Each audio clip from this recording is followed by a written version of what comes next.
네, 북한이 미사일을 또 발사했습니다. 어떤 미사일인지 현재 분석 중입니다. 지금 역대 최대 규모의 한미 연합훈련이 진행되고 있죠. 이런 가운데 북한이 또 군사 도발을 감행한 겁니다. 취재 기자 연결해 자세히 알아보겠습니다. 김주환 기자. 네, 김주환입니다. 자, 북한이 오늘 아침 또 미사일을 발사했는데요. 이게 탄도미사일입니까? 아니면 ICBM입니까? 현재 분석 중이죠? 네, 그렇습니다. 북한이 오늘 아침 7시 36분쯤 평안북도 동창리 일대에서 제원 미상의 발사체를 발사했다고 합참이 밝혔습니다. 합참은 현재 북한이 쏜 발사체의 종류와 제원이 무엇인지 분석 중에 있다고 밝혔습니다. 지금 현재 한미 두 나라는 지난 1일부터 역대 최대 규모의 군사훈련을 진행하고 있습니다. 이에 대해 북한은 연일 절대로 수수방관하지 않을 것이다. 그리고 새로운 종류의 전략무기가 창공을 날아오를 것이라고 위협을 반복하고 있습니다. 그리고 북한은 지난달 22일 북극성 2형 미사일을 발사한 적이 있습니다. 앞서 제가 한미 군사연습이 계속 진행 중에 있다고 말씀드렸는데요. 작년 같은 기간에도, 그러니까 지난해 3월에서 3월 사이에도 북한은 신형 방사포로 추정되는 단거리 발사체 12기, 단거리 미사일 2기, 지대공 미사일 3기, 노동 미사일 2기, 무산 미사일 3번을 발사한 적이 있습니다. 지금까지 국방부에서 전해드렸습니다.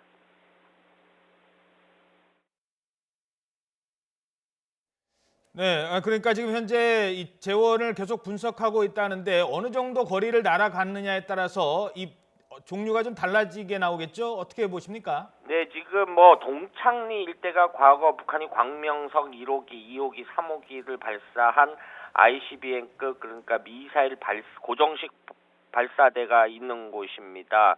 그런데 여기에서 ICBM급으로 만약에 발사했다라면 이거는 이른바 세우는데, 기립이라고 표현을 하는데요. 군에서는 이 미사일을 세우는데 좀 시간이 필요합니다. 그런데 한미 양국이 정보 자산을 통해서 늘 이 일대를 감시하기 때문에 어떤 형태로도 ICBM급이라고 보기에는 현재로서는 좀 무리가 있지 않느냐, 이런 군 당국자들의 분석도 있습니다. 그런데 이게 좀 재원을 분석하려면 컴퓨터 분석이라든가 여러 가지 분석 기술이 있는데 이걸 통해서 지금 분석 중에 있고, 곧 합참이 이에 대해서 정례 브리핑을 통해서 밝히겠다, 이런 입장을 전하고 있습니다.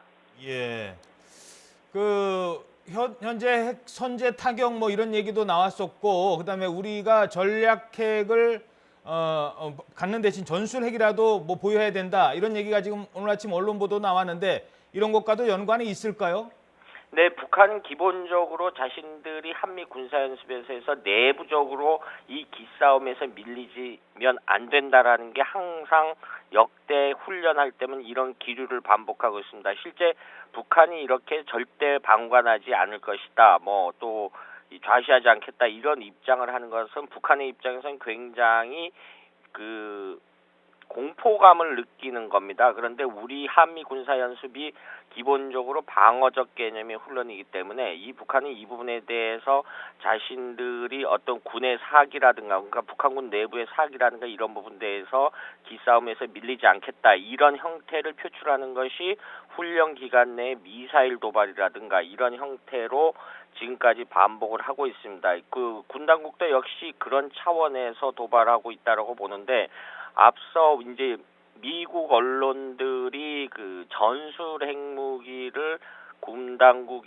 한반도에 배치하는 방안을 트럼프 행정부가 검토 중에 있다, 이런 보도도 나왔는데 이 부분에 대한 반발 심리도 작용했다고 이렇게 분석할 수 있겠습니다. 네, 지금까지 김주환 정치안보 전문기자였습니다. 수고하셨습니다.